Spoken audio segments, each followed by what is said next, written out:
Hebrews chapter 11. Now faith is the assurance of what we hope for and the certainty of what we do not see. This is why the ancients were commended. By faith we understand that the universe was formed at God's command, so that what is seen was not made out of what was visible. By faith Abel offered God a better sacrifice than Cain did. By faith he was commended as righteous when God gave approval to his gifts. And by faith he still speaks, even though he is dead. By faith Enoch was taken up so that he did not see death. He could not be found because God had taken him away. For before he was taken, he was commended as one who pleased God.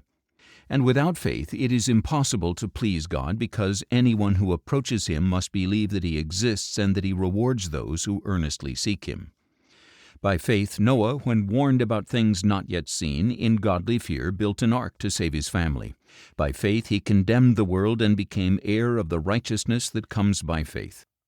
By faith Abraham, when called to go to a place he would later receive as his inheritance, obeyed and went, without knowing where he was going.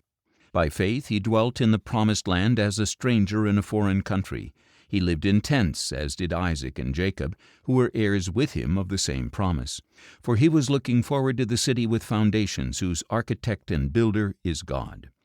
By faith Sarah, even though she was barren and beyond the proper age, was enabled to conceive a child, because she considered him faithful who had promised.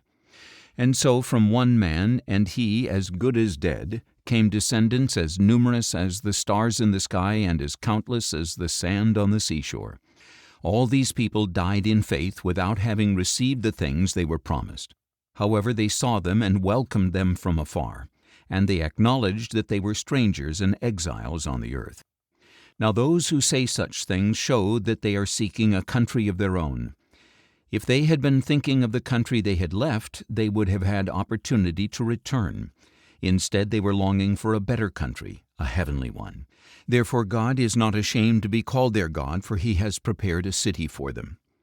By faith Abraham, when he was tested, offered up Isaac on the altar. He who had received the promises was ready to offer his one and only son, even though God had said to him, "Through Isaac your offspring will be reckoned."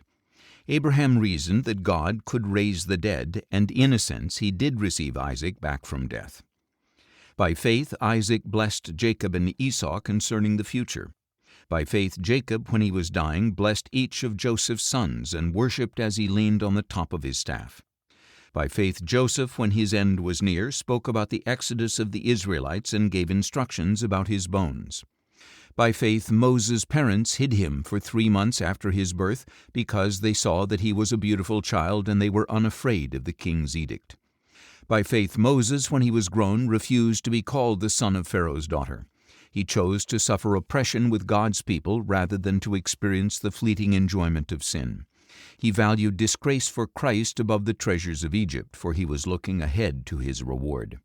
By faith Moses left Egypt, not fearing the king's anger. He persevered because he saw him who is invisible. By faith he kept the Passover and the sprinkling of blood, so that the destroyer of the firstborn would not touch Israel's own firstborn. By faith the people passed through the Red Sea as on dry land, but when the Egyptians tried to follow, they were drowned. By faith the walls of Jericho fell, after the people had marched around them for 7 days. By faith the prostitute Rahab, because she welcomed the spies in peace, did not perish with those who were disobedient. And what more shall I say? Time will not allow me to tell of Gideon, Barak, Samson, Jephthah, David, Samuel, and the prophets, who, through faith, conquered kingdoms, administered justice, and gained what was promised, who shut the mouths of lions, quenched the raging fire, and escaped the edge of the sword, who gained strength from weakness, became mighty in battle, and put foreign armies to flight. Women received back their dead, raised to life again. Others were tortured and refused their release, so that they might gain a better resurrection.